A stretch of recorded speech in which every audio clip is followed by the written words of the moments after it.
Alors bonjour, ici François Poisson pour Télécœur. Nous sommes à Manceau présentement, en compagnie de Mme Suzy Desrosiers, des éditions Les Carnets de Dame Plume. Bonjour Mme Desrosiers. Bonjour. Parlez-nous de votre maison d'édition. Donc, la maison d'édition Les Carnets de Dame Plume, c'est une maison d'édition à compte d'auteur qui existe depuis une quinzaine d'années. Elle est située à Saint-Norbert d'Arthabasca, dont les propriétaires ont pris leur retraite. Et c'est moi qui ai repris les rênes de cette maison. Et qu'est-ce qui vous a amené à faire ça en fait? C'est que j'écris depuis environ les années 2012. J'écris du théâtre, j'écris de la poésie. Donc, j'ai eu affaire à publier mes écrits par cette maison d'édition-là. Donc, j'étais rendue à mon 3e recueil quand on m'a dit, ben écoute, on va prendre notre retraite, probablement que le 3e livre, 3e recueil, tu vas le faire avec une autre personne, avec d'autres éditeurs. Ben, ça n'a pas rentré dans l'oreille d'une sourde. C'est déjà un milieu qui m'intéressait parce que j'ai déjà été déléguée pour l'UNEC, déléguée du Centre du Québec pour l'Union des écrivains et des écrivaines québécois. Fait qu'à ce moment-là, je m'intéressais déjà au domaine. Donc, j'ai dit, bon, ça serait peut-être quelque chose qui pourrait être intéressant parce que oui, il y a mes écrits, mais finalement, c'est les écrits des autres que je mets en lumière. Donc, vous avez un comité de sélection ou c'est vous le comité? Là? Mais c'est moi et mon conjoint, finalement. Le comité, c'est que dans le fond, on n'a pas de ligne vraiment stricte d'édition. On publie toutes sortes de choses, c'est sûr, il faut que ça respecte certaines normes, qu'il n'y ait pas de diffamation, des choses comme ça. Mais on publie poésie, les romans, des livres de recettes, des livres pour enfants, des autobiographies, beaucoup d'autobiographies. Puis dans le fond, notre mission, c'est vraiment de réaliser des rêves littéraires. Fait que, je veux dire, tout le monde rêve d'avoir leur nom écrit sur un livre.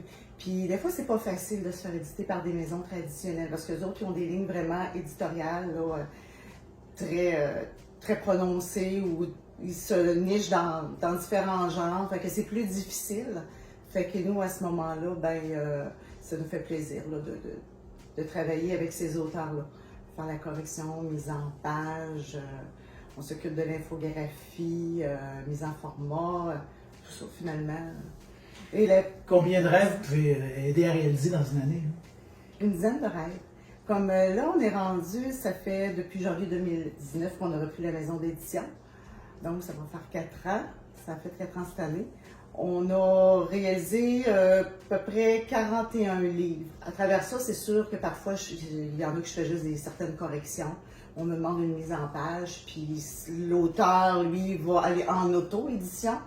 Mais on a 41 livres de réaliser.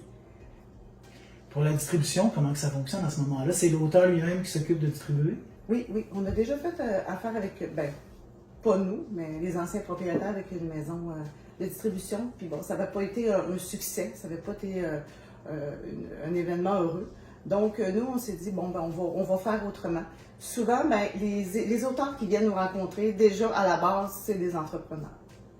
On peut les voir comme des entrepreneurs. Donc, ils vont s'occuper vraiment de la distribution avec Facebook. Lors des lancements, c'est vraiment le lieu qui va en vendre le plus. Des séances de dédicace aussi, parce que nous, on fait affaire aussi avec Bureau Pro Citation, dans le sens que nos livres sont reconnus. Fait que l'auteur peut les laisser en consigne. Fait que ça, on est certain. Puis, en les laissant en consigne, ben, leurs livres se retrouvent dans le catalogue de Bureau Pro Citation. Il y a plusieurs bureaux à travers le Québec. Comme ça, ben, le lecteur, lui, peut commander directement sur le site. Fait que ça facilite beaucoup la distribution. Puis ensuite, ben, moi, j'ai mon propre site Internet. Donc, dans l'onglet collection, ben, je mets leurs livres. Fait qu'il y a une certaine promotion qui se fait. Et puis, c'est à raison de combien de volumes par auteur? Par auteur? On en fait 2 tours. On a fait une collection privée de 10 copies. Ensuite, mais le plus gros tirage jusqu'à maintenant, c'est 500 qu'on a fait là, pour un organisme. Là. Mais, ouais. Et là, vous, est-ce que ça suffit à subvenir à vos besoins, ça, le fait d'avoir cette maison d'édition? Ben, pour le moment, oui. Oui, les auteurs sont au rendez-vous. Ce qui est plus difficile, le défi qu'on a présentement, c'est vraiment du côté des imprimeurs. La pénurie de papier, puis la hausse des tarifs. Parce qu'ils ne peuvent plus s'approvisionner aux mêmes endroits qu'avant, dans les mêmes pays. Fait que là, c'est un peu plus touché. Fait que bon, il y a une hausse un peu de l'impression, mais on dit hausse. C'est quelques sous par livre, là. Mais tu sais, je veux dire, c'est un petit défi présentement, mais comme toutes les entreprises, post-pandémie, c'est difficile dans ce sens-là. OK. Et vous, auparavant, vous faisiez quoi? Avez-vous un autre emploi? Plein de choses. Moi, j'ai été coiffeuse pendant 20 ans. J'ai toujours eu pas mal deux travails, 2 emplois. Donc, j'ai été coiffeuse, j'ai été aussi maître de poste. Puis j'ai été aussi, j'ai travaillé comme superviseur pour Poste Canada à Trois-Rivières, superviseur de facteurs pendant 2 ans. Donc, j'ai été à Poste Canada pendant 7 ans. Ensuite, mais mettons, c'est coiffeuse et j'ai enseigné la coiffure par le fait même là, à Polyvalente de Black Creek. Donc, j'ai pas mal touché à tout, puis ça a toujours été en relation avec les gens. Avec Et maintenant, Manceau, qu'est-ce qui vous a amené à Manceau?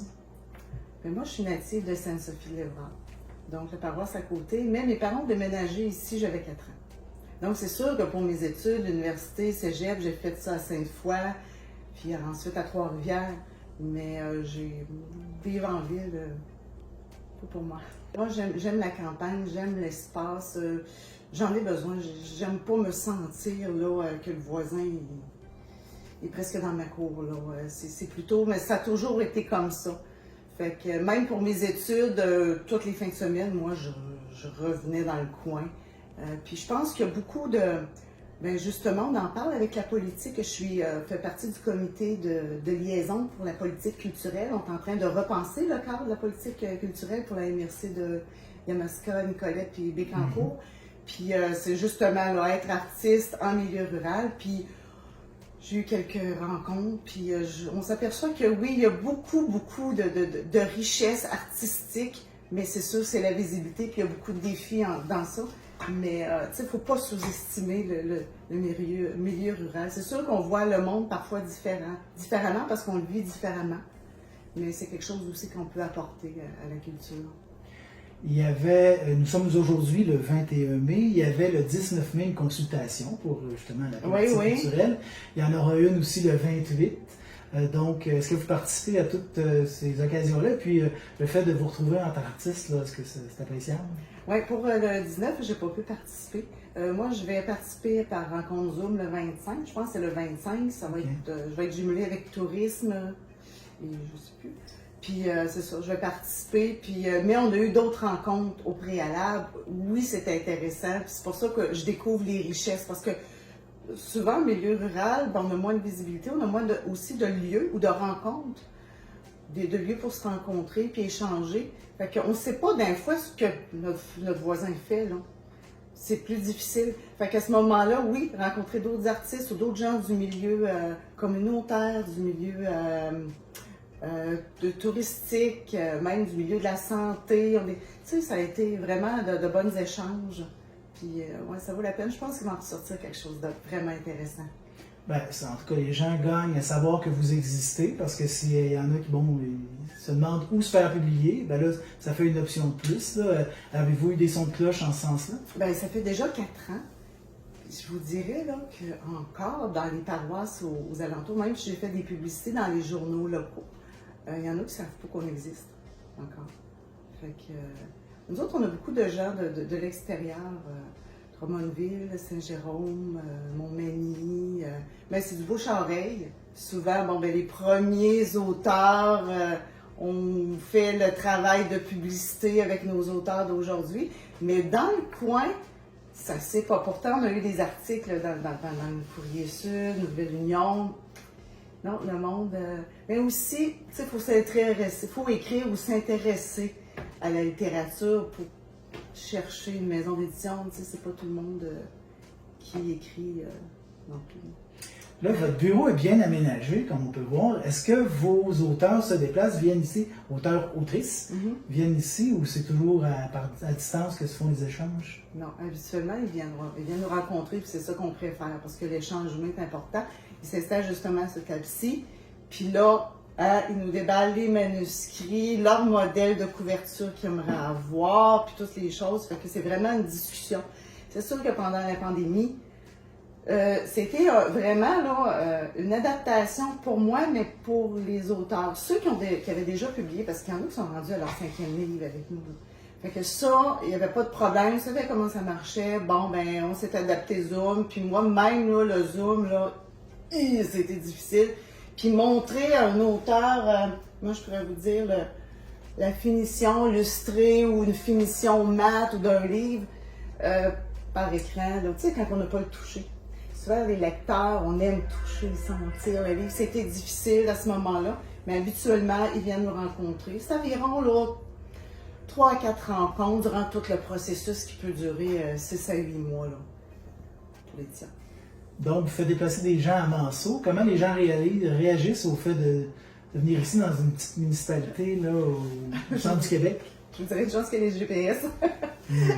Non, c'est bien. Souvent, on se demande, puis ça a-tu été compliqué ou quoi que ce soit? Non, parce qu'on est situé quand même sur le bord de la 20. C'est la sortie de 43, je crois.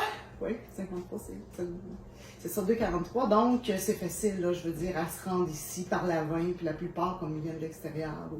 Non, c'est pas compliqué. Puis même, il y a une personne de Montmagny, de Saint-Jérôme, excusez-moi, qui, elle, trouvait vraiment le coin ici magnifique. Là, parce qu'elle, c'est une personne qui a édité son livre sur le jardinage, les fines herbes, tout ça. Puis là, elle se retrouvait dans le coin. Oui, on a des jardins, oui, on a des boîtes de jardinage. Puis elle avait passé en plus par... En tout cas, elle est venue ici par la même, elle passait par l'autre chemin pour vraiment voir le fleuve. Donc, non, ça a été... ils découvrent des coins différents. Sinon, vous, là, vous écrivez quoi de ce temps-ci?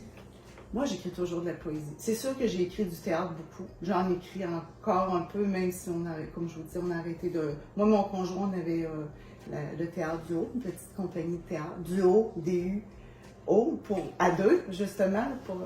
Fait que là, on travaillait... on a fait ça à peu près de 2012 à 2019. On a commencé par des pièces de théâtre à plusieurs acteurs qu'on jouait ici à la municipalité ou dans les municipalités aux alentours. On s'est aperçu, c'est là qu'on a pris le goût du théâtre. Parce que moi, depuis 1992 que je fais du théâtre amateur. Mon conjoint faisait, mais lui, pour la paroisse de Sainte-Françoise. On vient que les deux de Manceau. Fait qu'à un moment donné, bon, on a eu à faire une pièce pour le centenaire. On était demandé, on manquait d'acteurs. Fait qu'on est allé piger dans la troupe de Sainte-Françoise. Puis bon, on a fait la pièce, puis c'est là que nous a parti l'idée, mon conjoint, qui n'était pas mon conjoint dans le temps, remarquez-le, on s'est rencontrés au théâtre. Fait que... Des histoires de coulisses. Fait qu'ensuite, on a décidé que nous, on avait vraiment le goût. Lui avait le goût de faire du théâtre, mais moi, pour l'écriture, oublie ça. J'ai besoin d'aide. Lui, le comique, il va l'amener à la pièce. Mais moi, pour la rédaction, ça, c'est mon bord. C'est mes forces. Fait que là, il dit, c'est correct, on pourrait essayer. On a essayé une pièce, on a fait 4 avec plusieurs acteurs, mais on était obligé d'y jouer à peu près une fin de semaine, donc on pratiquait des mois pour la jouer une fin de semaine, soit au profit des loisirs ou de l'âge d'art, d'un organisme municipal.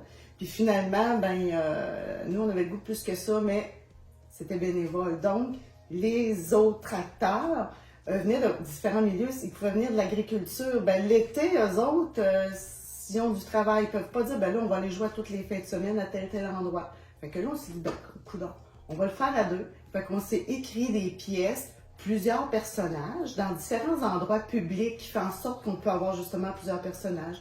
Banque, parc, dépanneurs, c'était nos décors, dans le fond de l'histoire. Donc, ce qui permettait d'avoir plusieurs personnages, mais tout en étant 2 acteurs. Donc, beaucoup de changements de costumes. Puis là, on s'occupait de tout, dans le fond. Hein, la mise en scène, l'écriture, l'achat des costumes, les pratiques. Là, on parle de jouer dans des campings, on parle de votre conjoint pour l'effet comique. Oui. Fait que c'est des comédies de situation, surtout? Oui, oui, oui. C'est, dans le fond, c'est une pièce à sketch qu'on appelle. Donc, c'est toutes des sketchs, mais reliés dans le même fil conducteur, puis dans le même milieu, comme tout ce qui peut arriver dans un dépanneur. Plusieurs types de clientèle qui se rendent au dépanneur. Tous les faits cocasses qui peuvent arriver au dépanneur, ça c'est un exemple. Ou sur un banc de parc. Qui fréquente les bancs de parc? Ça peut être un de nos... il y avait un itinérant, mais il y en avait un de nos personnages sur le banc de parc qui, lui, s'était fait mettre à la porte par sa femme. Fait qu'il se retrouvait avec son petit sac à poubelle sur le banc de parc.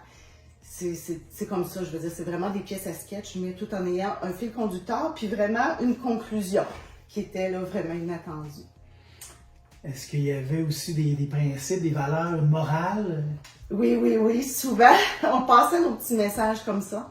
Puis des fois, on avait des petites commandes de camping. Ils disaient, bon, ben nous autres, on fête la Saint-Valentin. On vous engage pour la Saint-Valentin. Pouvez-vous ajouter dans vos personnages ou dans la ligne conductrice de l'histoire quelque chose qui a un rapport à ça? Fait que là, souvent, on s'arrangeait pour arranger notre fin avec le thème de la Saint-Valentin. Ça nous a été demandé.